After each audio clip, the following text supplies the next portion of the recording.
हनुमान जी को सिंदूर और सिंदूर का चोला चढ़ाने से ही सभी नवनिधियां हमें आसानी से या सहजता से ही प्राप्त हो जाती हैं। कि सिंदूर सौभाग्य और सकारात्मक ऊर्जा का प्रतीक है। माता सीता की आस्था में छिपा है हनुमान जी की प्रसन्नता का राज। कि चोला चढ़ाने या सिंदूर चढ़ाने से हनुमान जी हर भक्त की मनोकामना पूर्ण करते हैं। नमस्कार, D5 चैनल हिंदी के प्रोग्राम धर्म धरोहर संस्कृति में आप सभी दर्शकों का बहुत बहुत स्वागत है। इस प्रोग्राम में हम धर्म धरोहर या फिर संस्कृति से जुड़ी जानकारी देते हैं जिनके की साक्ष्य आज भी धरती पर मौजूद हैं। आज हम आपको बताएंगे कि हनुमान जी सिंदूर लगाने से क्यों प्रसन्न हो जाते हैं। कहा यह भी जाता है कि सिंदूर सौभाग्य और सकारात्मक ऊर्जा का प्रतीक है। सिंदूर चढ़ाने से प्रतिमा का संरक्षण भी होता है, ऐसा भी कहा जाता है। भगवान शिव के रुद्रावतार यानी कि हनुमान जी, जो कि आज भी अजर अमर कहे जाते हैं। मैम, ये भी माना जाता है कि प्रभु श्री राम के आशीर्वाद के ही चलते हनुमान जी को अष्ट सिद्धि और नवनिधियों का वरदान मिला था। तभी आज भी जब हम हनुमान जी का पूजन करते हैं तो हमें अष्ट सिद्धि और नवनिधियां आसानी से प्राप्त हो जाती हैं। और कलयुग में तो खास तौर से, क्योंकि जब अजर और अमर कोई भी देवी देवता हमारे आसपास विराजमान रहता है तो हम आसानी से हर एक काम को पूर्ति करने में सफल हो जाते हैं। आखिर यही कारण है कि हनुमान जी को सिंदूर और सिंदूर का चोला चढ़ाने से ही सभी नवनिधियां हमें आसानी से या सहजता से ही प्राप्त हो जाती हैं। माता सीता की आस्था में छिपा है हनुमान जी की प्रसन्नता का राज। ये हम आपको आज जरूर बताएंगे कि कैसे माता सीता से हनुमान जी ने सिंदूर चढ़ाने या फिर सिंदूर को लगाने का सीखा था। धर्म ग्रंथों के अनुसार मंगलवार के दिन हनुमान जी का जन्म हुआ था। इसी कारण मंगलवार को हनुमान जी के भक्त अपनी मनोकामना पूर्ण करने के लिए मंदिर जाते हैं, हनुमान जी को सिंदूर चढ़ाते हैं, चोला चढ़ाते हैं, जैसे कई कार्य करते हैं। माना यह भी जाता है कि चोला चढ़ाने या सिंदूर चढ़ाने से हनुमान जी हर भक्त की मनोकामना पूर्ण करते हैं। सिंदूर को सौभाग्य और ऊर्जा का प्रतीक भी माना जाता है। एक बार की बात है जब माता सीता अपनी मांग में चुटकी भर सिंदूर लगा रही थी। उसी वक्त हनुमान जी वहां आए। उन्होंने माता सीता से पूछा कि माता सीता, आप क्या कर रही हैं? ये सिंदूर आप अपनी मांग में क्यों लगा रही हैं? इस पर माता सीता ने कहा, ये सौभाग्य का सूचक है, मेरे स्वामी की उम्र लंबी होगी इसको लगाने से। इस पर हनुमान जी ने खुद अपने शरीर पर सारा का सारा सिंदूर लगा लिया। उन्होंने कहा कि मैं भगवान श्री राम का परम भक्त हूँ, इसलिए अगर मैं पूरे शरीर पर सिंदूर लगाऊंगा तो उनकी आयु बहुत ज़्यादा लंबी होगी और उनके लिए सौभाग्य सूचक भी होगा। यही सोचकर हनुमान जी ने अपने पूरे शरीर पर सिंदूर लगाया और माता सीता के सामने आए। भगवान राम भी वहीं पर थे। जब उन्होंने यह देखा तो उन्होंने हनुमान जी को आशीर्वाद दे दिया। मैम, इसमें एक खास घटना भी बीच में मुझे रोचक प्रसंग याद आ रहा है कि जब कहते श्री हनुमान भगवान राम के समक्ष प्रस्तुत हुए तो उनका रूप देखकर भगवान श्री राम भी थोड़ा सा अचंभित से दिखाई दिए। उन्होंने भी कहा कि हनुमान, ये तुमने क्या बना रखा है, सारे शरीर पर सिंदूर। तो उन्होंने कहा कि माता सीता कह रही थी कि एक चुटकी भर सिंदूर से आपकी आयु लंबी हो सकती है, तो अगर मैं समूचे शरीर पर लगा दूं तो आपकी आयु तो मैं अब उसको शब्दों को पूरा ही नहीं कर सकता कि कितनी लंबी आयु होगी। तभी से उन्होंने प्रसन्न होकर कहा कि श्री हनुमान, तुम्हारे जैसा अगर भक्त सभी को मिल जाए तो किसी भी इंसान की या देवी देवता की आयु अपने आप ही बड़ी हो सकती है। तो यही कारण है कि आज भी हनुमान जी के प्रतिमा पर सिंदूर का संरक्षण करने की विधि आज भी निरंतर जारी है। भगवान श्री राम ने हनुमान जी के इन दृढ़ वचनों पर विश्वास जताते हुए आशीर्वाद दिया कि तुम अजर अमर होकर ही इस धरती पर विद्यमान रहोगे और अपने भक्तों की मनोकामनाओं को पूर्ण करते रहोगे। और सबसे खास बात यह भी है कि सिंदूर चढ़ाने की भी एक खास विधि है। सिंदूर चढ़ाने से पहले हर भक्त यदि गंगा जल से स्नान करे तो बेहद अच्छा माना जाता है। और सिंदूर में अगर चमेली का तेल और देसी घी अगर प्रतिमा को मिलाकर प्रतिमा पर लगाया जाए तो खास तौर पे इसका वरदान मिलना आसान सा संभव प्रतीत होता है। और इसमें एक और छोटी सी भी रोचक प्रसंग की बात याद आती है, वह ये, क्योंकि हम श्री हनुमान जी की बात कर रहे हैं तो हनुमान जी के केवल मंगलवार नहीं, शनिवार को भी उनके सिंदूर और चोला चढ़ाने की परंपरा आज भी कायम है। उसका मुख्य कारण कि लोगों में शनि देव के प्रति एक डर होता है, क्योंकि शनि देव और हनुमान जी बचपन में दोनों परम मित्र थे। तो दोनों की परम मित्रता को देखते हुए ही शनि देव ने उन्हें भगवान राम के जब अनन्य भक्त बन गए हनुमान जी, तो उन्हें एक आशीर्वाद प्रदान किया कि जो लोग शनिवार को आपका पूजन करेंगे तो और सिंदूर चढ़ाएंगे और चोला चढ़ाएंगे तो उनको शनिदेव कभी भी अप्रसन्न नहीं करेंगे और किसी तरह का भी कष्ट प्रदान नहीं करेंगे।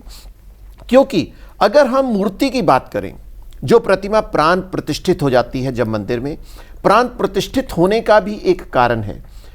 घर में भी हम मंदिर में, छोटे से मंदिर में प्रतिमाओं को रखते हैं परंतु प्राण प्रतिष्ठित नहीं कर पाते। उसका भी कारण है, जब मंदिर में एक विशाल प्रतिमा को हम प्राण प्रतिष्ठित कर देते हैं तो वह देवी देवता उस मूर्ति में समाहित हो जाते हैं।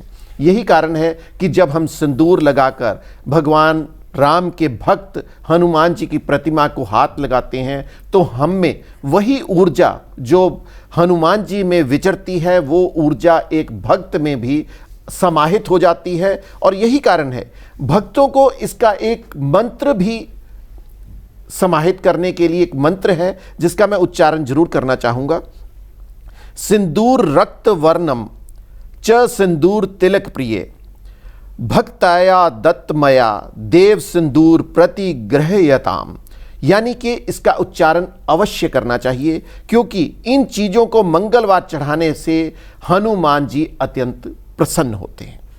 बिल्कुल, अभी आपने बताया कि मंगलवार या शनिवार को चोला चढ़ाने की परंपरा है। इस चोला चढ़ाने की परंपरा को इसलिए भी किया जाता है कि शनि की जो अंतर्दशा, महादशा या साढ़े साती होती है उससे कम कष्ट मिलें।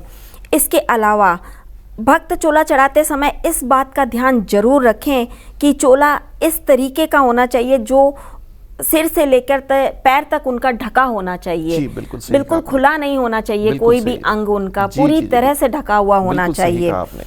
और इसके अलावा साथ ही साथ अगर हनुमान जी के दाएं पैर से आप सिंदूर अपनी उंगली में ले करके अपने माथे पर लगाते हैं तो हर मनोकामना पूर्ण होती है और भगवान की विशेष कृपा आपको प्राप्त होती है। इसमें एक खास बात और भी है प्रतिमा पर सिंदूर लगाने का, वो है रोचक प्रसंग भी काफ़ी माना जा सकता है जिसके सामने वैज्ञानिक भी नतमस्तक हैं। सबसे खास बात यह है, वैज्ञानिकों का भी मानना है कि जिस प्रतिमा पर, यानी कि वैसे तो प्रतिमा पर केवल हनुमान जी ही प्रतिमा पर ही सिंदूर लगाने की परंपरा है, परंतु भारत में एक ऐसा मंदिर भी है जिसका हमने एक एपिसोड में चर्चा भी की थी कि वो है भगवान श्री गणेश जी की। उस प्रतिमा पर भी सिंदूर लगाने की परंपरा आज भी कायम है। सिंदूर लगाने की प्रतिमा पर एक वैज्ञानिक इस तर्क को भी स्वीकार करते हैं कि जिस प्रतिमा पर आप सिंदूर का लेप करते हैं तो वो प्रतिमा कभी भी खंडित नहीं होती, उसका संरक्षण हो जाता है। केवल सिंदूर से ही अगर प्रतिमा का संरक्षण हो जाता है, ये एक विचित्र घटना है और जिसके ऊपर वैज्ञानिक आज भी शोध कर रहे हैं कि आखिर सिंदूर में ऐसा क्या है जो प्रतिमा को संरक्षित करने में अपना रोल अदा करता है। हनुमान जी को चोला चढ़ाने से मतलब कि उनको जब चोला चढ़ाया जाता है तो उनको प्रसन्न किया जाता है और उनका आशीर्वाद हासिल किया जाता है, लेकिन इसका संकल्प लेकर के इसे पूरा करना चाहिए। संकल्प इस तरीके से लेना चाहिए, एक या दो ना लें। 5, 11, 21, 51 या फिर 101 चोला चढ़ाने का संकल्प लेना चाहिए। ऐसी मान्यता है कि 11 या 21 चोला चढ़ाने से हनुमान जी सभी मनोकामनाएं पूर्ण कर देते हैं। इसमें मैं बीच में आपको रोक रहा हूं। इसमें जो हमारा ऑड और इवन, यानी कि आज की भाषा में कहें तो ऑड और इवन, यानी कि ऑड 1, 3, 5, 7 और इवन 2, 4, 6। कारण इसका यह भी है, हर घर में भी कई चीज़ें वास्तु के अनुसार मानी जाती हैं, तो इसमें भी एक चीज़ खास दिखाई देती है कि अगर यदि हम 1, 3, 5, 7 को अंकित करते हैं तो ये विभाजित नहीं होती। इसलिए इन चीज़ों को हमें समाहित करना चाहिए, क्योंकि जो चीज़ विभाजित हो जाती है उसको पूर्णता स्वीकार नहीं किया जाता है। इसीलिए जब भी मंत्रों का उच्चारण किया जाता है वो इसी ढंग से किया जाता है कि 1, 3, 5, तभी हमारे त्रिदेव भी 3 हैं, त्रिदेवियां भी 3 हैं। ये चीजें हमारी सभी मनोकामना को पूर्ण करने में योगदान भी देती हैं। बिल्कुल। अगर अगरबत्ती लगाई जाती है तो वो भी ऑड नंबर्स में ही लगानी चाहिए, यानी कि विषम संख्या 1, 3, 5, 7 में ही लगानी चाहिए। और वैसे तो 7 या 9 अगरबत्तियां ज़्यादा शुभ मानी जाती हैं। 9 देवी देवता, 9 नवग्रहों के नंबर को दर्शाते हैं, इस करके 9 बोला जाता है जी। यहाँ हम आपको बता दें कि मंगलवार और शनिवार दोनों दिन हनुमान जी की पूजा की जा सकती है। उनको दिया लगाया जा सकता है, उनके आगे दिया लगाया जा सकता है, सिंदूर चढ़ाया जा सकता है, सभी मनोरथ पूरे किए जा सकते हैं। ऐसे ही हनुमान जी के 12 नामों का भी जाप करना चाहिए, जिनसे कि आपके मनोरथ पूर्ण हो सकें। इनमें से एक खास नाम है हनुमान, यानी कि हनुमान का नाम आते हम सभी लोग स्वीकार कर लेते कि हनुमान, आसानी से सभी के मन पर एक नाम, भगवान श्री राम के चरणों में बैठे एक वानर की प्रतिमा हमारे समक्ष अपने आप ही अनुग्रहित हो जाती है। दूसरा नाम है उनका अंजनी सुत, यानी कि माता अंजनी के पुत्र, वायुपुत्र यानी कि वायु के पुत्र, और पवन देव, इनका नाम पवन देव के बेटे यानी कि हनुमान जी। महाबल, जिसमें कि बहुत ज्यादा बल हो। रामेष्ट नाम इसलिए भी उनका हनुमान जी का माना जाता है क्योंकि वह भगवान श्री राम के अनन्य भक्त थे। फाल्गुन सखा, यानी कि फाल्गुन और सखा यानी मित्र, हर किसी के मित्र। पिंगाक्ष, यानी कि अगला नाम पिंगाक्ष, जो 12 नामों में से उनका 7वां नाम है पिंगाक्ष। 8वां है अमित विक्रम। अमित विक्रम, मैम इसकी मैं थोड़ी सी व्याख्या। अमित यानी कि सर्वश्रेष्ठ, अमित जिसका कोई मुकाबला ही नहीं, और विक्रम जिसमें परम तेज हो। अमित विक्रम दोनों का समागम होना कितना उत्तम माना जा सकता है। 9वां नाम है उदधि क्रमण, और अगला नाम है सीता शोक विनाशन, यानी कि माता सीता के शोक को विनाश करने वाले हनुमान जी। क्योंकि माता सीता को जब रावण हरण करके ले गए थे तब हनुमान जी ने ही लंका में पहुंचकर माता सीता का जानकारी हासिल की थी, इसीलिए उन्हें सीता शोक विनाशन भी नाम से पुकारा जाता है।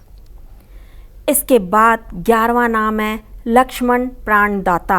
लक्ष्मण प्राणदाता इसलिए भी कहा जाता है क्योंकि जब उनको नागपाश में बांध दिया गया था तब हनुमान जी ने उन्हें छुड़वाया था। यहाँ तक कि पाताल में जब वो गए थे तब भी उन्हें अहिरावण और महिरावण से छुड़वाया था। एक इसमें और भी है, वो है संजीवनी बूटी भी हनुमान जी ही लेकर के आए थे। उन्होंने संजीवनी बूटी लाकर लक्ष्मण जी के प्राण बचाए थे, इसीलिए उन्हें लक्ष्मण प्राण दाता भी कहा जाता है। अगला नाम है, अंतिम नाम है दक्ष ग्रीव दर्पहा, यानी कि भगवान हनुमान का अंतिम नाम जो 12वां नाम है वो है दक्ष ग्रीव दर्पहा। यानी कि इन 12 नामों के उच्चारण से हम भगवान श्री राम के अनन्य भक्त हनुमान जी को प्रसन्न कर सकते हैं। बिल्कुल, जब आप चोला चढ़ाते हैं तो इन 12 नामों का जाप करने से सभी मनोरथ पूर्ण हो जाते हैं। और साथ में जो हमने मंत्र का भी एक उच्चारण किया था उसका भी अगर उच्चारण किया जाए तो भगवान श्री राम के भक्त हनुमान जी अवश्य अपनी कृपा भी करते हैं। एक चीज़ इसमें एक और भी जानकारी, मुझे रोचक प्रसंग की थोड़ी सी जानकारी मैम याद आ रही है। वो ये भी कहा जाता है, जैसे हमने एपिसोड की शुरुआत में भी कहा था, भगवान श्री शिव के रुद्रावतार हैं, यानी कि अजर अमर है।